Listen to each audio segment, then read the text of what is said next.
जीवन में व्यक्ति को हर कुछ मिल जाएगा, इसमें कोई दुविधा वाली बात नहीं है। व्यक्ति सोचे कि मुझे भोजन नहीं मिलेगा, इस बात को दिमाग से निकाल देना। जब तक तुम जिंदे रहोगे, तुम कभी भजन करो या मत करो, लेकिन भोजन अवश्य मिलेगा। क्योंकि क्यों मिलेगा? क्योंकि भगवान की मजबूरी है, तुम भगवान के जीव हो। लेकिन भोजन मिलने तक ही रास्ता नहीं है कि भोजन मिल गया और कार्य पूरा हो गया। भोजन तो कुत्ते को भी मिलता है डेली। कुत्ते का कोई मालिक नहीं है, लेकिन वो भी खा पी के टन रहता है? जितने जीव हैं धरती पर, भूखा कोई नहीं रहता, व्यवस्था सबकी होती है।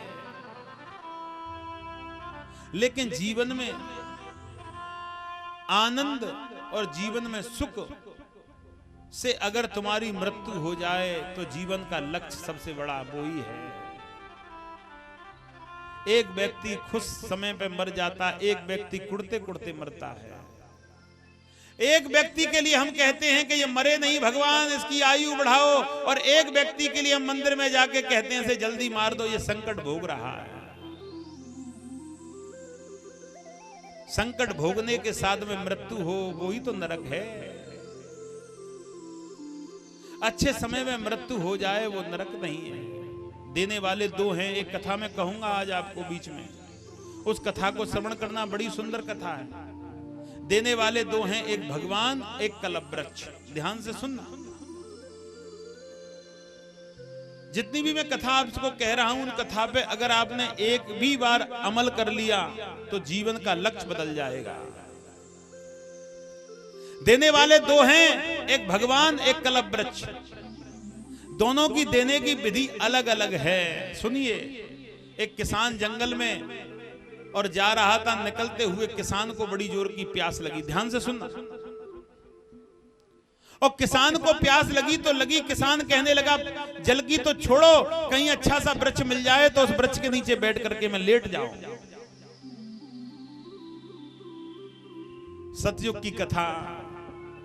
किसान चलते चलते जंगल से निकल रहा तो कलववृक्ष दिखाई दिया। किसान उस कलववृक्ष के नीचे जाके बैठ गया और किसान को थोड़ी देर शांति मिल गई। जब व्यक्ति को सुख मिलता है तो उसकी भूख बढ़ती है। आज साइकिल है, कल मोटरसाइकिल आ जाए, कल मोटरसाइकिल है, कार आ जाए, कल कार है, बढ़िया कोठी बन जाए, बढ़िया कोठी है, गांव में सबसे ज्यादा खेत हो जाए। मन की इच्छा कभी नहीं मरती। आज वो कलववृक्ष के नीचे बैठा हुआ है, ध्यान से सुनना। और कलववृक्ष के नीचे बैठ करके जब शांति हुई तो उसका मन कहने लगा कि छाया तो बहुत अच्छी है, अगर थोड़ा सा जल होता तो बड़ा आनंद आता। अब कलववृक्ष जो सोचोगे वो मिल जाएगा। जल भी मिल गया उसे, जल का पात्र मिल गया, उसने जल पी लिया। लेकिन ये नहीं सोचा कि जल आया कहां से। अब जल भी मिल गया, कहने लगा अगर भोजन मिल जाता तो मैं 2 घंटे यहां विश्राम कर लेता। कलववृक्ष जो सोचोगे वो ही होगा। भोजन भी मिल गया और भोजन उसने पेट भर के कर लिया। कहने लगे अगर चारपाई होती तो मैं चैन से सो जाता, धरती पे नींद नहीं आती, बूढ़ा शरीर है। कलववृक्ष जो सोचोगे वो ही मिलेगा। चारपाई भी आ गई। थोड़ी सी देर में सोचने लगा कि यहाँ गद्दा तकिया होता तो सो जाता। कलववृक्ष जो सोचोगे वो ही होगा। तकिया भी आ गया, चादर भी आ गई, गद्दा भी आ गया और किसान ओढ़ करके सो गया।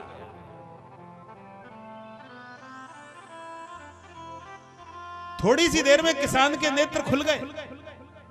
अब किसान को ज्ञान आया।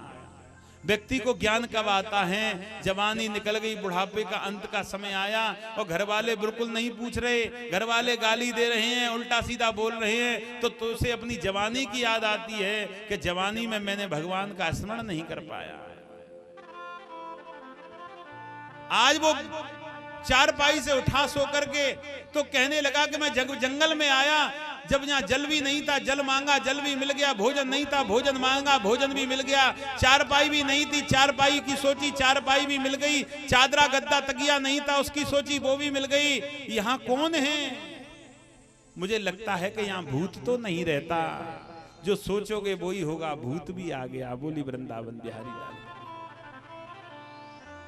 भूत भी आ गया। कलप वृक्ष है, जो सोचोगे वो मिलेगा। भूत दूर खड़ा है, किसान कांपने लगा और कांपते कांपते कहने लगा, ये कहीं भूत मुझे खा न जाए, जो सोचोगे वो ही होगा। भूत आया और किसान को खा गया। किसान की मृत्यु हो गई। मृत्यु होने के बाद में धर्मराज के पास में पहुंचा।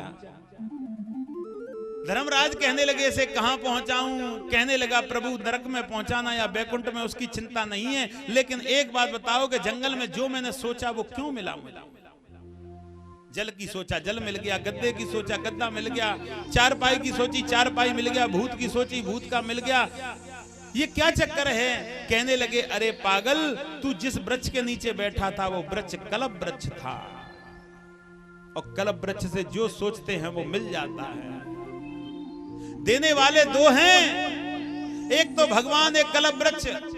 लेकिन कलप वृक्ष के नीचे तुम जो सोचोगे वो मिलेगा, या वो अच्छा हो या बुरा इससे मतलब नहीं है उसको। लेकिन भगवान एक ऐसा दयालु है, भगवान ऐसा पिता है, भगवान ऐसा करुणामयी है, जो तुम सोचोगे वो नहीं मिलेगा।